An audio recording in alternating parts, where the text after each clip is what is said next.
Among the banking stocks, I think I'll pick out the three. ICICI Bank looks good to me. The way it's moved up after a good consolidation breakout at 1040, looks like it's heading towards 1160, 1170, 75. So I would say that have a stop below 1100 on ICICI Bank and trade long. Even Punjab National Bank is looking good. It's seen a beautiful breakout at levels closer to 520.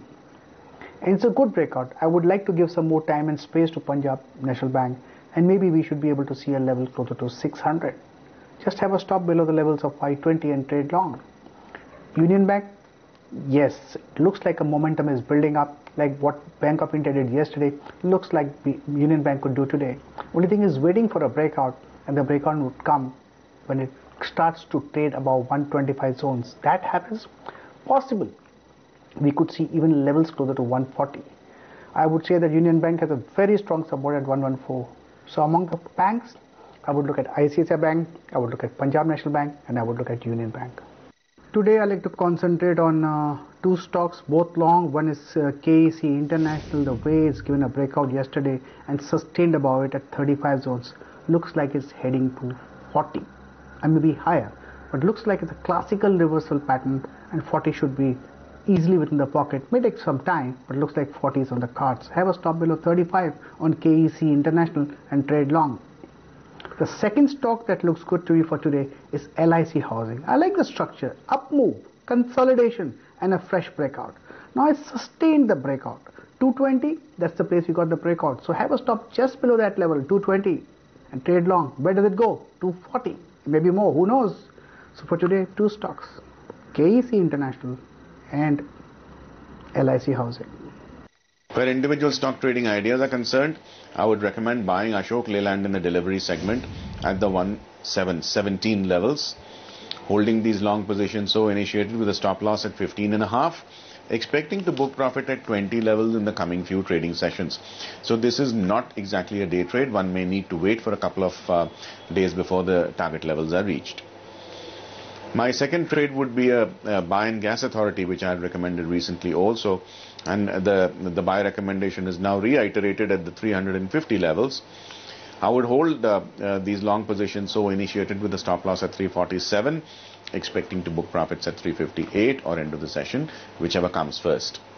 In the future space, I would want to buy ONGC November futures at 291 levels, holding these long positions with a stop loss at 288 and expecting to book profits at 298 levels or end of the session, whichever comes first.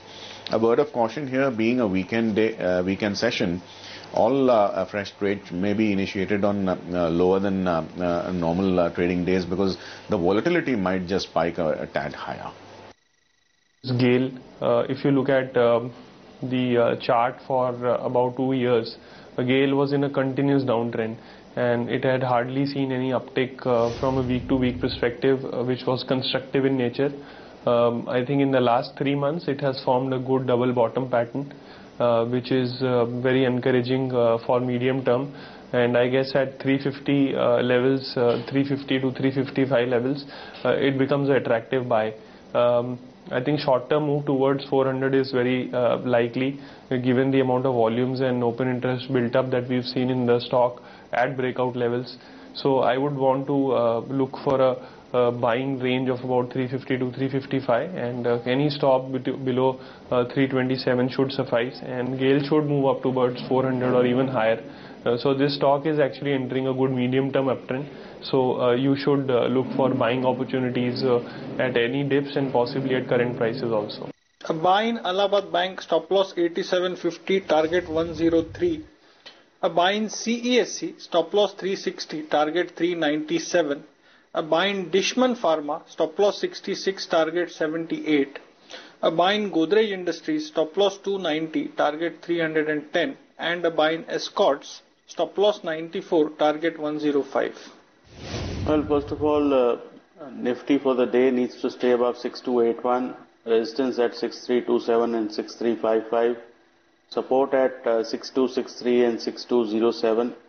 Bank Nifty must stay above 11,385 and CNX IT above 8849. BTST from yesterday, Bank of Baroda was a buy with a stop of 600, target of 625. BOI was a buy with a stop of 190, target of 205. Orient Bank was a buy with a stop of 158, target of 172. Fresh calls, Canara Bank is a buy with a stop of 252, target of 268. UCO Bank is a buy with a stop of 68, target of 80.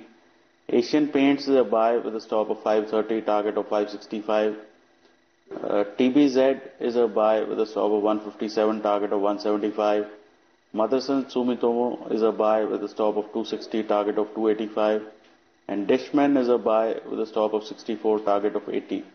I'll begin with the buy on Bata, which can be bought with a stop at 899 for targets of 945. Biocon, if it starts to get past 348.5, should get some kind of upside momentum, and then can be bought with a stop at 341. Look for targets of 360. Sun Pharma is a sell if it starts trading below 603 with a stop at 615. Would suggest shorting this one for targets of 578. Syndicate Bank is a buy with a stop at 78.35. Look for targets of around 87 over here. And Canara Bank is a buy on declines around levels of 255, 254 is what I would recommend buying. And then put a stop at 246. Look for targets of around 270.